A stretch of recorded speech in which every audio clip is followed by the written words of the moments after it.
want you to have all the experience in business before they will give you money, because they want you to be an expert in your business so that you can use the money that you get from the bank as experts and earn money to pay them back.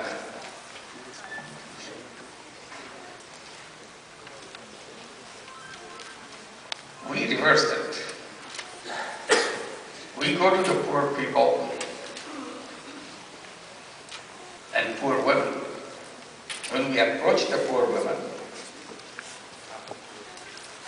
and tell her how Grameen Bank can help her, giving her money, and she can start some business, earn some money, improve her life, after you give the whole spill,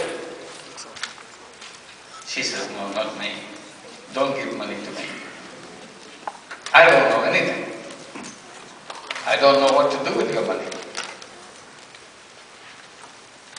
And I'm scared of money. I never touched money in my life.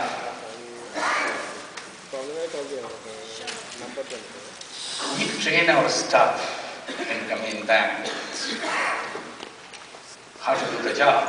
One of the part of the training is when a woman says, no, I don't know anything. I never touch money, I never handle money in my life. We tell our staff, she's the one we are looking for. So you have to now go back to her again and again so that you can build confidence in her. So finally she can say, maybe I should try. So this is again the reverse of what the conventional banks do. Conventional banks start with someone who already has lots of experience. If you go to a conventional bank and say, sorry, I don't know the business, but give me money, you know what they will do.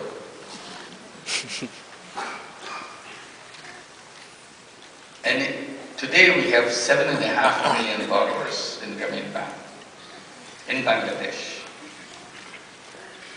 97% of them women. Almost every one of them start like that, pleading that she doesn't know anything, please don't come anywhere near me. I don't know what to do with this. But we don't give up. We train our staff by saying that when she says no, I don't know what to do with money, always remember, this is not her voice. It is the voice of the history we have created around her. History of fear. History of rejection. History of a feeling that you are nobody. So you don't expect that you come to her and offer her money to start a business and she will grab it and start running, doing the business. This is not going to happen. So you have to peel off the fear. Layers and layers of fear that we have generated around her for years and years of the way society has treated her.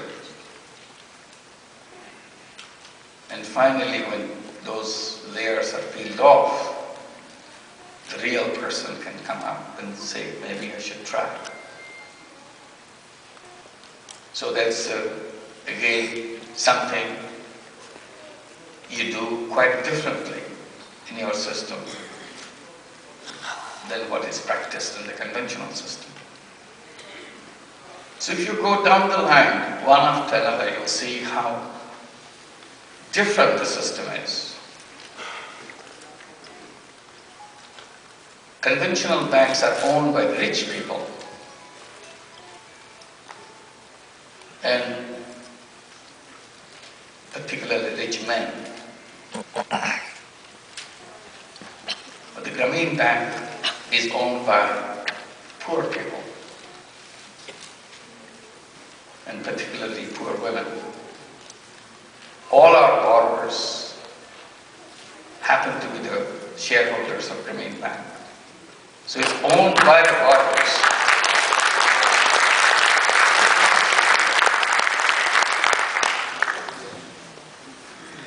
When the Nobel Prize was announced, it was announced that half of the prize money will come to me as an individual. Another half of the prize will go to the Grameen Bank.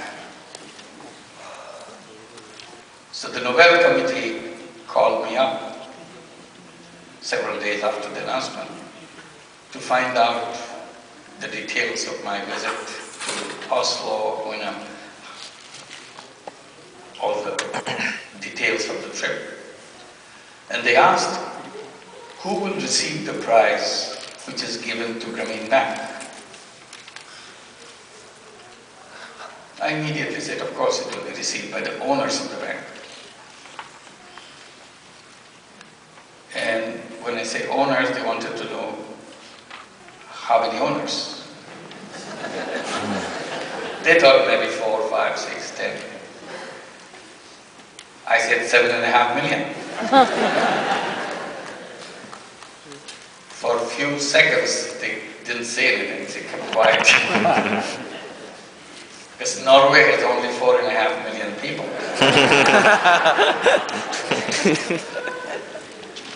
I saw they were very worried about what's going to happen. So I kind of reassured them. I said, no, we are not bringing 7.5 million. What we'll do, we'll bring the 9 representatives who are elected in the board. The board is made up by the representatives of those 7.5 million borrowers. So I said, we'll bring those 9 as the